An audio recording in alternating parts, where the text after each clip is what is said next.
Welcome to the Growing in Love for Life podcast, where it's all about saving and strengthening your marriage and creating the relationship you really deserve and want to have. And now, from growinginloveforlife.com, relationship and marriage coach and best-selling author, your host, Liam Naden.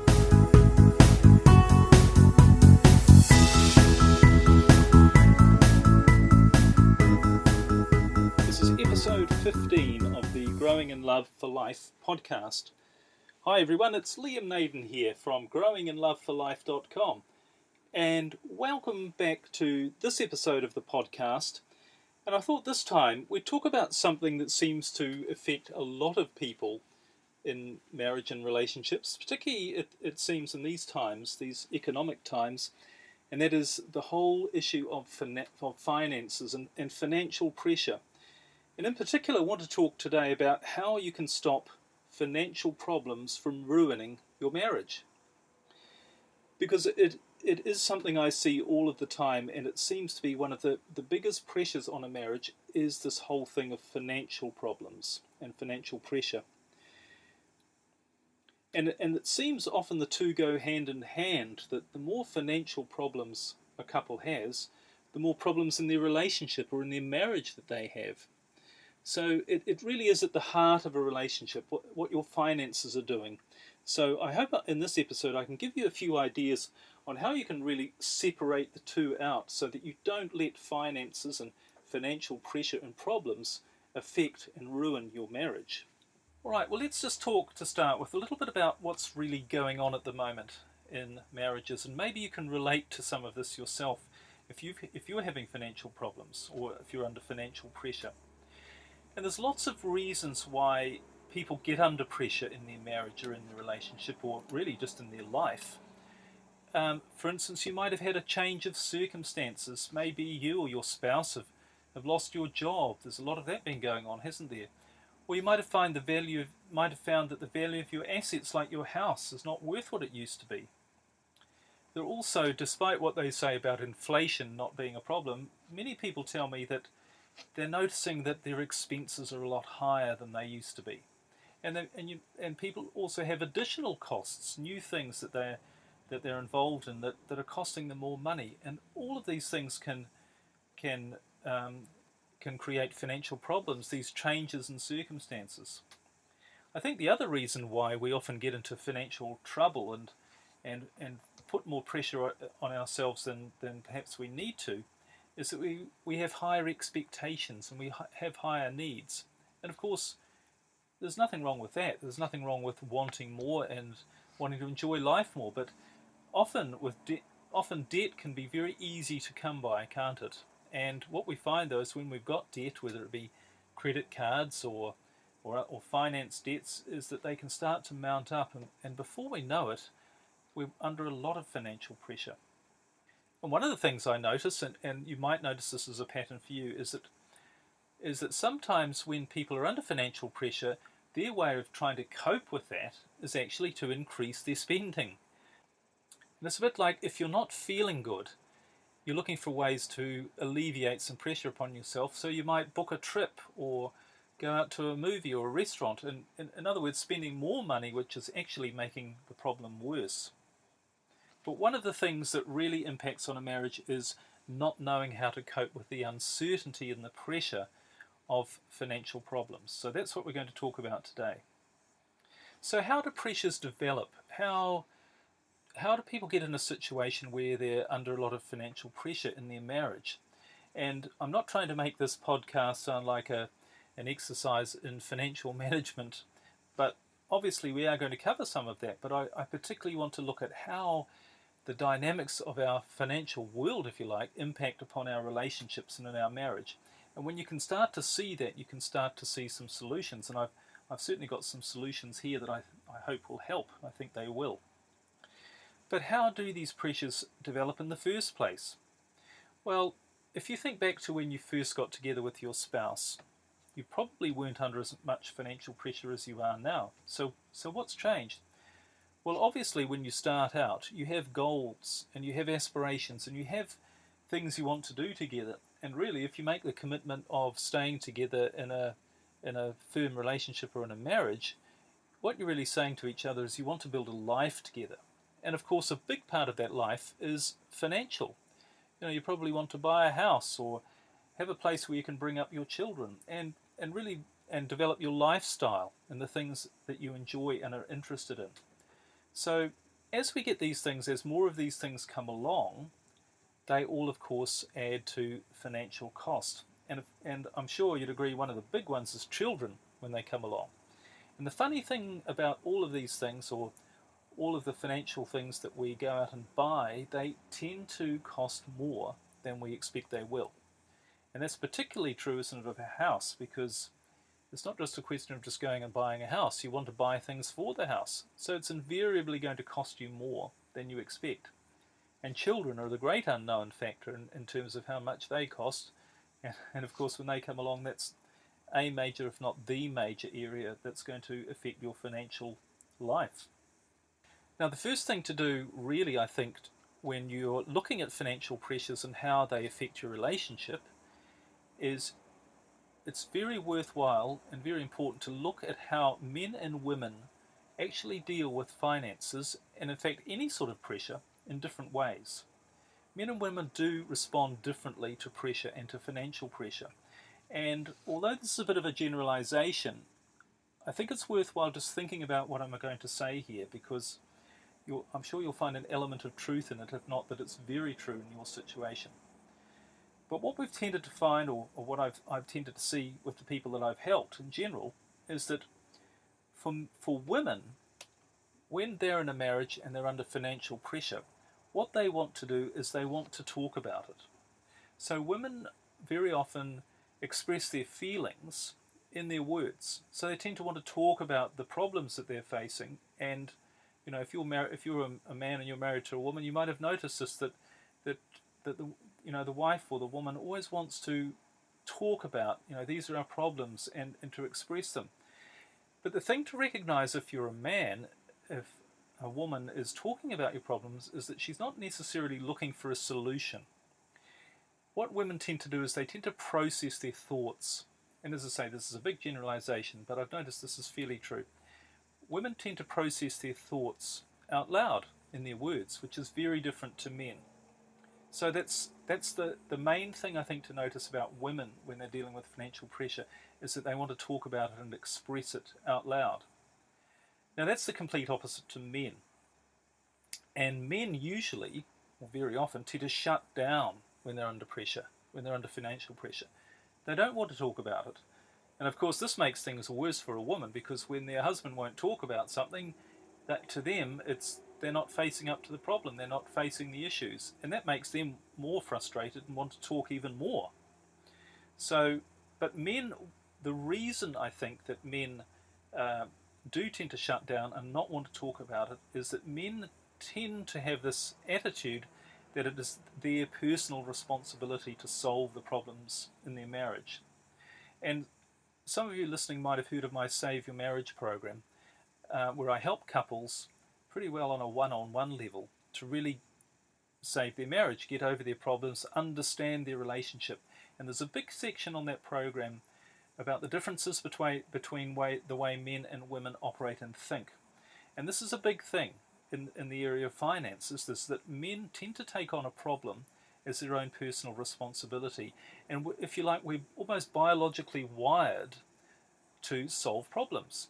It's a bit like it's the goal setting, the goal achieving thing. If you think back to the caveman days, the man's role was to go out and catch the food and bring it back to the family. So he had a very specific goal, which was catch the food, and if he didn't catch the food, the family would starve. So he obviously felt that responsibility and that pressure. And in a funny sort of way, I think that's come through to our modern society, that again, men feel responsible. If there are problems in a marriage, they feel responsible for it. And I'm not saying women don't feel responsible either, but men tend to take it much more personally. And so when a problem is happening, they tend to shut down because they can feel it's almost like a personal attack. It's a threat to their masculinity, if you like. It's almost saying they're failing in their masculinity, A, because there's a problem, and B, because they haven't solved the problem.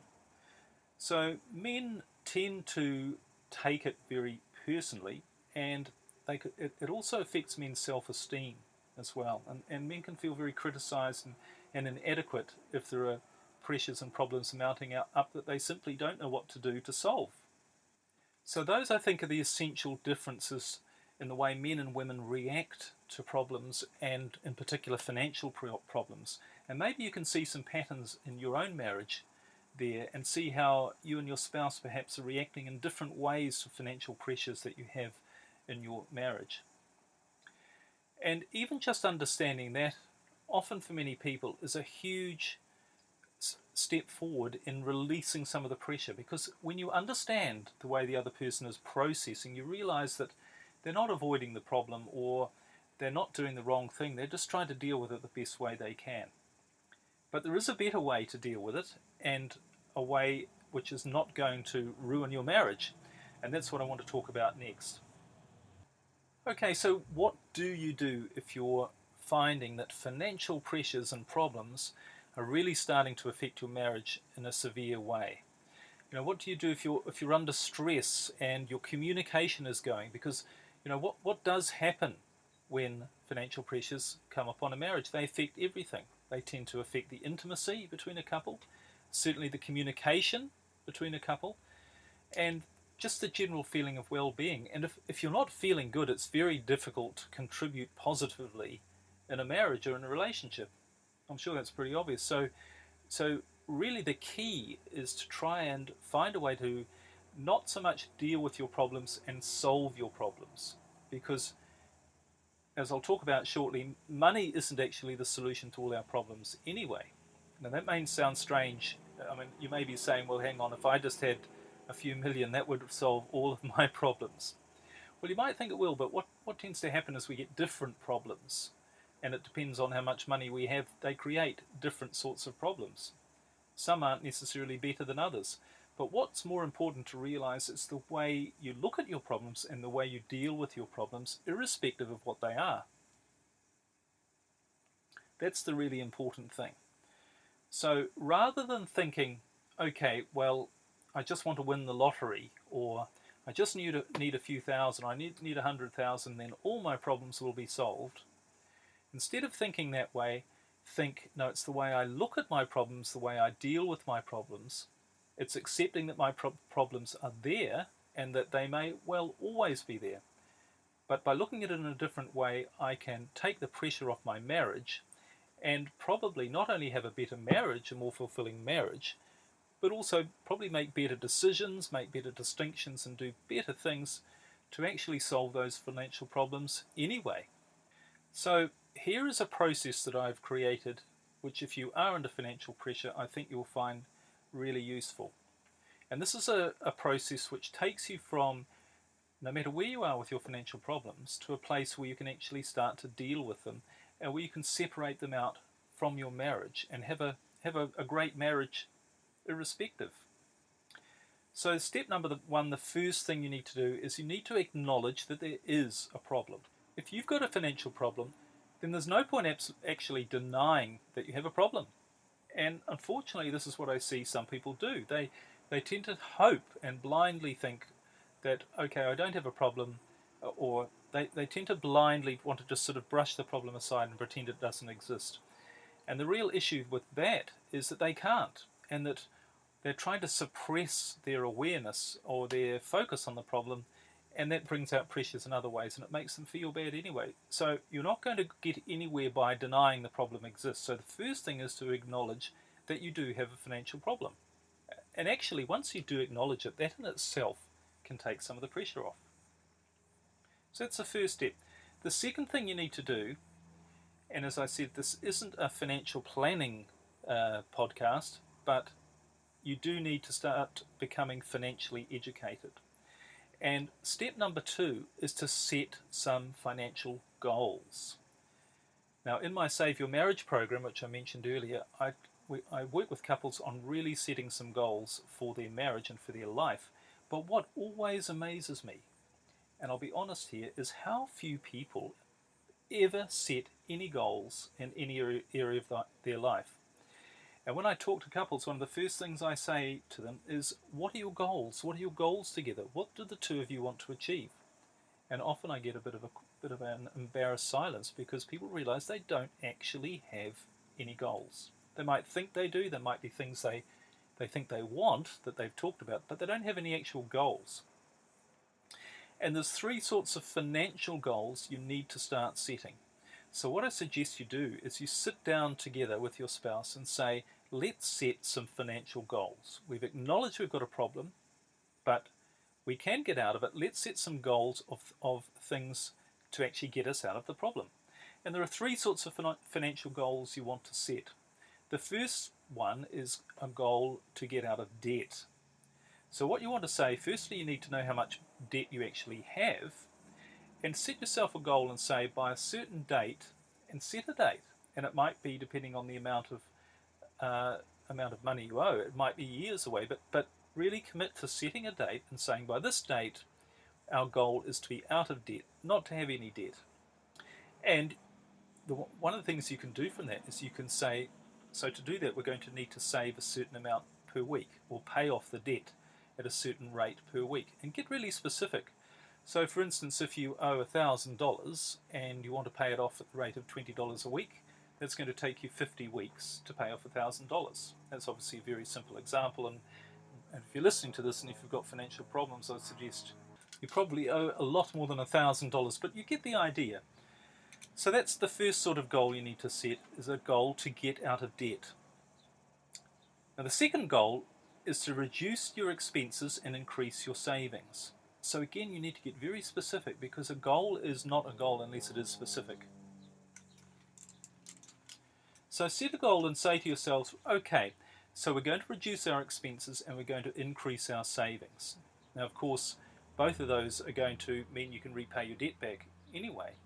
But look at what you're currently spending, and look very carefully at what you're spending your money on, and look, and you will find things that you don't really want and you don't particularly value, but they're things you're spending money on.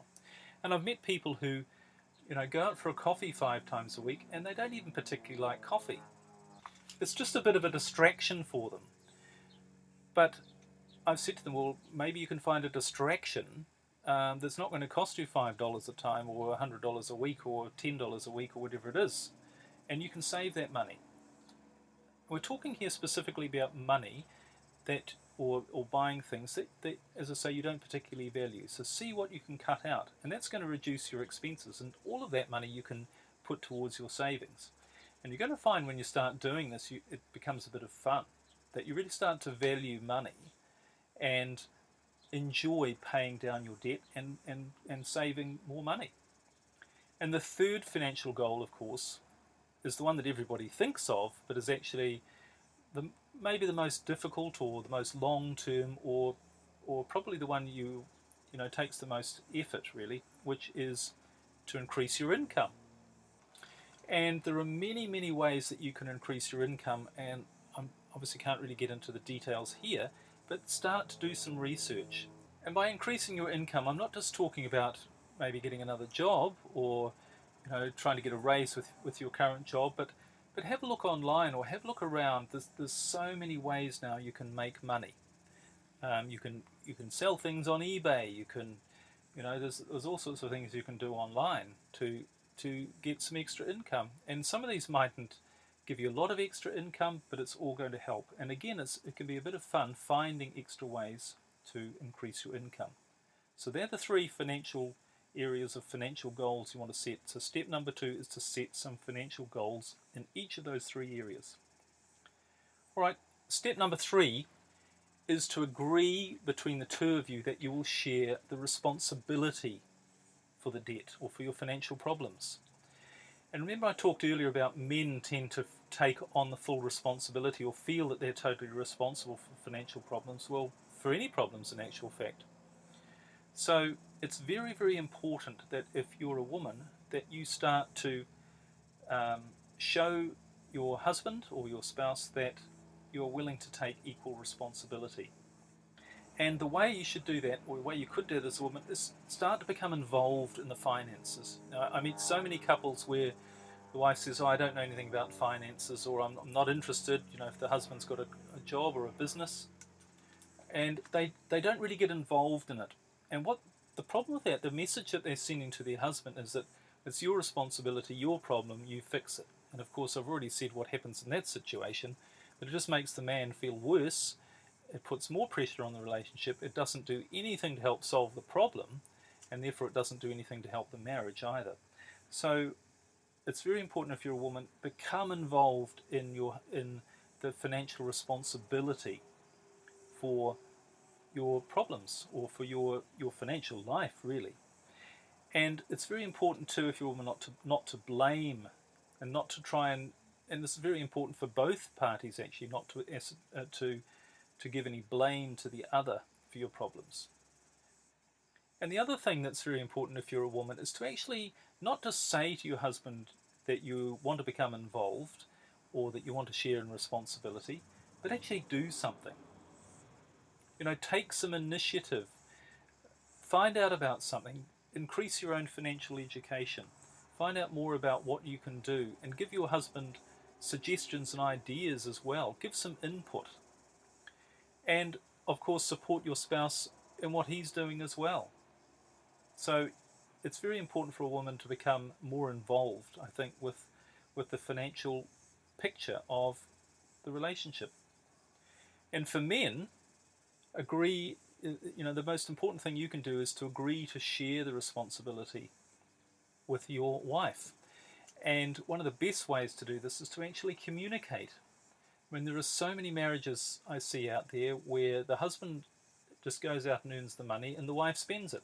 Now, I know that's a terrible generalization. I'll probably get some rude emails for that one, but it's still, in many cases, it's quite widespread. It is actually fundamentally still quite true. So it's very important on the man's side to start communicating with your wife, this is our financial situation, this is how it all works, and to almost set up an expectation that the two of you are going to be sharing in your financial life together. Okay, the next step is to remove the blame. Now this is very important. You've got to separate out the financial problems from the two people in it. The two of you, or one of you, is not the cause of your financial problems, and you have to remove the blame from it. It is a joint thing, and often it's beyond the control, to a large degree. It appears to be beyond the control of the couple, their own financial situation. But if you have a tendency to blame your spouse for your financial position, maybe they've spent too much money, maybe they've made a bad business decision, then you've got to stop blaming that person and realize that you are actually equally responsible because you're both in the situation together. So that's really important. And the next step, which is quite similar in a way, is to focus on the solution and not the problems. So this comes back to setting those financial goals and saying, how can we achieve the solution? What is our financial goal? What is financial happiness and the removal of the financial pressure going to look like for us, whether it be removing debt or having a certain amount of savings or a certain amount of income? What does that look like for us, and focus on that. Don't focus on saying, oh, we've got all this debt, we've got all these problems, we can't earn enough. Don't focus on the problems, focus on the solution, and keep that in your mind and just say, that's what we're aiming for, how can we achieve that? So that's the next step. Now the step following that, once you've set some goals and you know exactly what you want and you're sharing responsibility, you're not blaming each other, and you're focused very clearly on the solution, the next step is to take action. And this is in many ways the most critical step, because you can think about it all you like, but unless you can take some action, nothing is going to change. Pretty common sense, really. So now here, this is where all of the common sense things apply, that all of us know about, but very few of us actually do. And I've talked about these a little bit earlier, but the first one is to reduce your expenditure. You simply have to find ways to stop spending as much. And if you don't think you can, if you're saying to yourself, oh no, there's no way I can cut my expenses, they're absolutely at the bone now, then just keep looking, because there will still be places, I'm sure, where you can reduce your expenditure. Second thing, have create a plan for repaying your debt. Have a debt repayment plan. We talked about this earlier. Really important. And the third thing, as I said, look for ways to increase your income. So start to do some research. Start looking online, looking in the newspaper. What are different ways for people to make money? And there are a lot of, obviously a lot of scams out there, but there are also a lot of legitimate ways out there as well where you can make extra income. But you're never going to find those unless you start looking. So that's very, very important, is to take some action in reducing your expenses, reducing your debt, and increasing the amount of money you can earn. Right, the final 3 steps. Once you're taking action, it's very, very important that you have the right frame of mind as you're doing this. And there's 3 things you can do, and in some ways these are my favorite 3 steps, because this is where you really make the breakthrough from seeing your problems as something that affect your relationship to seeing your problems, your financial problems, as something quite separate that you can deal with and use your relationship to, in many ways, actually to enhance your relationship by dealing with your problems together. And the first thing is resolve. Make a resolution to yourself and to each other that your financial problems are not going to destroy your marriage. At the end of the day, my belief is probably the most special thing in your life, or one of the very most special things in your life, is your marriage. It's your relationship with your spouse. It's something you created perhaps a little while ago, and if you think back to then, I'm sure you'll agree, it was something that you had a lot of hope for, and a lot of wonderful, loving intimacy and positive energy surrounding the two of you coming together, deciding and making a commitment to stay together and to build a life together. So that's far more important to recapture and to hold and to have as a part of your life than any financial problems. And you've probably heard stories, and you can read about them wherever you like, of couples who go through tremendous problems, tremendous pain, including financial pain and problems. And they use it as a way to strengthen their relationship, not to harm it. So that's the step. Resolve that your financial problems, or any problems for that matter, they're not going to destroy your marriage, and that your marriage is more important than any problem you could possibly have. And that leads to the next step, which is be grateful. As we all run around through life with all the stress and pressure and always wanting more, and this isn't a criticism, it just seems to be the way we are, but it's very, very easy to forget how lucky we are. I mean, even the poorest of us have far more in the way of health, wealth, comfort than the greatest kings of the world, going back only maybe 100 years or so, or a couple of 100 years. We've got so much more. But what tends to happen when we get things, we seem to stop being appreciative for what we have. So take a moment and sit down and write down all of the things you're really grateful for in your life and in your marriage, your relationship, and be grateful for those things, and realize just how lucky you are, how lucky we all are to be here. That's a really important step. And the last step is another realization, and that is to realize that, and I said this right at the beginning, but realize that money is not going to make you happy. You can have $10 million in the bank, and you could have nothing, or you could have $10 million in the bank and be totally miserable. Plenty of people are. Personally, I can tell you, I have been in a place where I've been a multimillionaire, and I've been in a place where I've had absolutely nothing and was being threatened with bankruptcy. Now, and in both of those places, I was not happy. And in fact, the money thing, I'm not trying to run down having money, because there's nothing wrong with having money. It's a good thing. It gives you freedom to do things. But it can also be a big trap.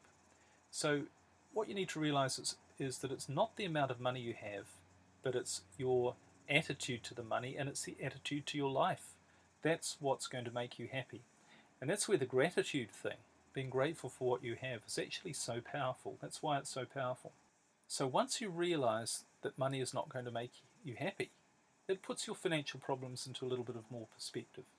Sure, you've got problems. Sure, they're putting pressure on you. Sure, they're creating unpleasant situations or events in your life, things that you would rather didn't happen. But you're not necessarily going to feel a lot better when those things are gone, because you might just replace those circumstances with different sorts of circumstances that cause you a lot of pressure. I mean, there are a lot of people out there who've got, and maybe you've heard of them, or you might even know some personally, who've got millions of dollars and they're worried about losing it, or they've got all sorts of people putting pressure on them and they're trying to keep things together. So that's the pressure, if you like, or the problems of the opposite of a lot of money. So realize that money is not what's going to make you happy. It's who you are inside. It's the amount of gratitude you have for your life and for your relationship. Those are the sorts of things that are going to make you truly happy. So those are just some ideas on things you can do to stop financial problems from ruining your marriage. And it's, as I said right at the beginning, it's one of the most common things I see, and it really is tragic, because I see people who had wonderful relationships, wonderful marriages, wonderful intimacy, and they've just, over time and circumstance, financial pressures have really destroyed things, and it's such a tragedy when that happens. So I hope you can take some of these ideas, I hope you can use them, and I hope you'll find them valuable if you're under financial pressure in your marriage. So that's all we've got time for this week. Thank you very much for joining me.